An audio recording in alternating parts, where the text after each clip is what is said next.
Hello and welcome to Krishna classes. This is the third and final part of the chapter The Best Christmas Present in the World. अब तक हमने देखा कि author को एक royal top desk में एक लेटर मिलता है। लेखक को पता है कि उन्हें ऐसा नहीं करना चाहिए, but he is very curious और इसलिए वो उस लेटर को पढ़ते हैं। उन्हें मालूम होता है कि ये लेटर कैप्टन जिम मैकफर्सन ने अपनी वाइफ को फर्स्ट वर्ल्ड वॉर के आखिर में लिखा था। उन्होंने कॉनी मैकफर्सन को बताया था कि कैसे क्रिसमस के दिन जर्मन और ब्रिटिश सोल्जर्स ने शांति स्थापित की थी, एक दूसरे के साथ खाना शेयर किया था, फुटबॉल का मैच खेला था और कैरल गाए थे। What does the author do next? Letter पढ़ने के बाद लेखक ने आगे क्या किया होगा? That is what we will know in this video. Don't forget to subscribe to my channel and also press the bell icon. Now let's read and watch the remaining part of the story. I folded the letter again and slipped it carefully back into its envelope. मैंने letter को फिर से fold किया और वापस इसे बहुत सावधानी पूर्वक इसके लिफाफे में डाल दिया। I kept awake all night. मैं पूरी रात भर जगा रहा। By morning, I knew what I had to do. अगली सुबह तक मैं समझ चुका था कि मुझे क्या करना है। I drove into Bridport just a few miles away. मैं ब्रिडपोर्ट तक ड्राइव करते हुए गया, जो कुछ ही दूरी पर था। I asked a boy walking his dog where Copper Beaches was. मैंने एक लड़के से जो अपने कुत्ते को घुमा रहा था पूछा, कॉपर बीचेस कहाँ है? कॉपर बीचेस एक लोकेलिटी थी जिसमें हाउस नंबर 12 था। House number 12 turned out to be nothing but a burned out shell. Burned out means destroyed by fire. House number 12 तो कुछ नहीं, सिर्फ एक जला हुआ ढांचा मात्र निकला। The roof gaping. Gaping का मतलब है खुली हुई, और उसकी छत में बहुत बड़ा सुराख था। The windows boarded up. Boarded up means covered with wooden boards. खिड़कियों पर लकड़ी के फट्टे ठोक दिए गए थे। I knocked at the house next door. मैंने बगल वाले घर का दरवाजा खटखटाया and asked और पूछा if anyone knew the whereabouts of a Mrs. Macpherson, कि क्या कोई जानता था कि मिसेज मैकफर्सन कहाँ हैं। Oh yes, said the old man in his slippers. He knew her well.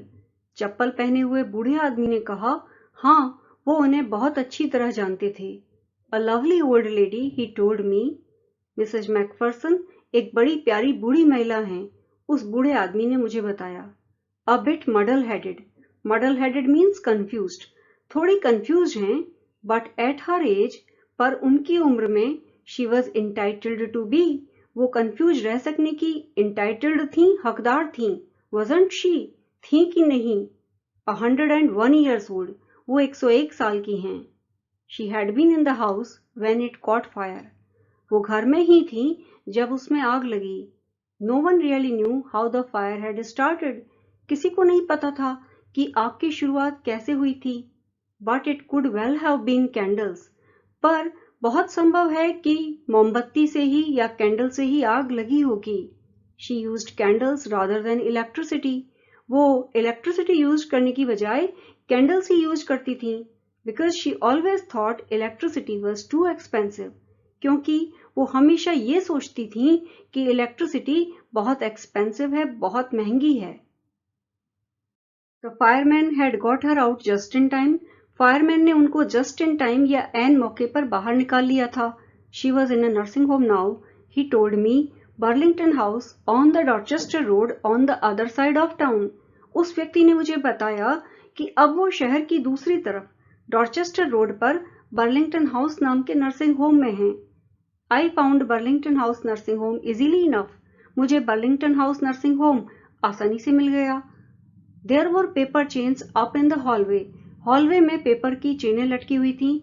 Hallway एक लंबा पैसेज होता है जिसके दोनों तरफ कमरे होते हैं जिनमें दरवाजे खुलते हैं। And a lighted Christmas tree stood in the corner. एक कोने में क्रिसमस ट्री रखा हुआ था जिसके ऊपर लाइटें लगी हुई थी। With a lopsided angel on top. Lopsided का मतलब है तिरछा, और उस क्रिसमस ट्री के ऊपर एक एंजल तिरछा टंगा हुआ था। I said I was a friend come to visit Mrs McPherson to bring her a Christmas present. मैंने कहा कि मैं मिसेज मैकफर्सन का मित्र हूं और मैं उनके लिए क्रिसमस का गिफ्ट लाया हूं। I could see through into the dining room where everyone was wearing a paper hat and singing. मैं डाइनिंग रूम में देख सकता था जहां हर कोई पेपर हैट पहने हुए था और गाना गा रहा था। The matron had a hat on too and seemed happy enough to see me. Matron ने भी हैट पहन रखा था और वो मुझसे मिलकर खुश दिखाई दे रही थी. She even offered me a mince pie. उन्होंने मुझे मिन्स पाई भी ऑफर की. She walked me along the corridor. फिर वो मुझे कॉरिडोर में ले गईं. Mrs. Macpherson is not in with the others, she told me. Mrs. Macpherson दूसरे लोगों के साथ नहीं हैं, उन्होंने मुझे बताया. She is rather confused today, so we thought it best if she had a good rest. वो आज थोड़ा कंफ्यूज हैं, तो हमने सोचा कि अच्छा यही रहेगा कि वो आराम करें. She has no family, you know. No one visits. उनके कोई परिवारीजन नहीं हैं, कोई उनसे मिलने नहीं आता. So I am sure she will be only too pleased to see you. इसलिए मैं इस बारे में कि वो आपसे मिलकर खुश होंगी सुनिश्चित हूँ. She took me into a conservatory with wicker chairs. वो मुझे कंजर्वेटरी में ले गईं, जहाँ विकर चेयर्स रखी हुई थी, and potted plants all around, और चारों तरफ गमलों में पौधे लगे हुए थे, and left me, और वो मुझे वहीं छोड़कर चली गईं. The old lady was sitting in a wheelchair. Mrs. Macpherson wheel chair में बैठी हुई थी, her hands folded in her lap, और उन्होंने अपने हाथ फोल्ड करके अपनी गोद में रखे हुए थे. She had silver white hair pinned into a wispy bun. उनकी चांदी की तरह सफेद बालों का एक विस्पी बन अर्थात ढीला ढाला जूड़ा पिन से बना हुआ था. She was gazing out at the garden. वो बाहर बगीचे में देख रही थी. Hello, I said. मैंने कहा hello. She turned and looked up at me vacantly. वो मुड़ी और उन्होंने vacantly यानी खाली निगाहों से मुझे देखा. Happy Christmas, Connie. I went on. मैंने आगे कहा Happy Christmas, Connie. I found this. I think it's yours. मुझे ये मिला. मुझे लगता है ये तुम्हारा है. As I was speaking, her eyes never left my face. जब मैं बोल रहा था तब उनकी आंखें मेरे चेहरे से हटी ही नहीं. I opened the tin box and gave it to her. It here is the letter. मैंने टिन बॉक्स खोला और लेटर को उन्हें दे दिया. That was the moment her eyes lit up with recognition. Recognition का मतलब है पहचानना. यही वो क्षण था जब उनकी आंखें लेटर को पहचान पाने के कारण lit up हो गईं, यानी चमक उठीं. And her face became suffused with a sudden glow of happiness. And her face became suffused. उनके चेहरे पर छा गई a sudden glow of happiness यानी खुशी की लहर. उनके पूरे चेहरे पर लेटर को पहचानते ही एक खुशी की लहर दौड़ गई. I explained about the desk, about how I had found it. मैंने उन्हें डेस्क और वो डेस्क मुझे कैसे मिली थी इसके बारे में बताया. But I don't think she was listening. पर मुझे नहीं लगता कि वो मेरी बात सुन रही थी. For a while she said nothing but stroked the letter tenderly with her fingertips.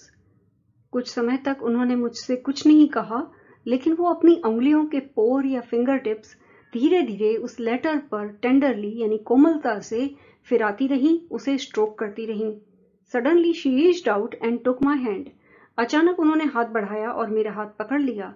Her eyes were filled with tears. उनकी आंखों में आंसू थे. You told me you would come home by Christmas, dearest, she said. उन्होंने कहा, तुमने मुझसे कहा था ना डियरेस्ट कि तुम क्रिसमस तक घर आ जाओगे. And here you are, the best Christmas present in the world. और अब तुम यहाँ आ गए हो और ये मेरे लिए क्रिसमस का सबसे बेस्ट गिफ्ट है. Come closer, Jim dear, sit down. Jim पास आओ और बैठ जाओ. I sat down beside her and she kissed my cheek. मैं उनके बगल में बैठ गया और उन्होंने मेरा गाल चूमा. I read your letter so often, Jim, every day. Jim, मैंने तुम्हारा लेटर बहुत बार पढ़ा, हर रोज. I wanted to hear your voice in my head. मैं तुम्हारी आवाज को अपने दिमाग में सुनना चाहती थी. It always made me feel you were with me. इससे यानी तुम्हारे लेटर को पढ़ने से मुझे लगता था कि तुम मेरे साथ हो. And now you are, और अब तो तुम वास्तव में मेरे साथ हो.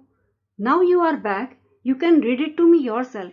अब जब तुम वापस आ गए हो तो तुम मुझे अपना लेटर खुद पढ़ करके सुना सकते हो. Would you do that for me, Jim dear? Jim, क्या तुम मेरे लिए ऐसा करोगे? I just want to hear your voice again. मैं तुम्हारी आवाज एक बार फिर से सुनना चाहती हूँ. I would love that so much. मैं ये बहुत पसंद करूंगी. And then perhaps we will have some tea. और फिर उसके बाद शायद हम कुछ चाय पियेंगे. I have made you a nice Christmas cake. मैंने तुम्हारे लिए एक बहुत बढ़िया क्रिसमस केक बनाया है. मार्जीपैन ऑल अराउंड, जिसके चारों तरफ मार्जीपैन है. I know how much you love मार्जीपैन. मुझे पता है कि तुम्हें मार्जिपैन कितना पसंद है। Dear students, this is the third and final part of the chapter, The Best Christmas Present in the World.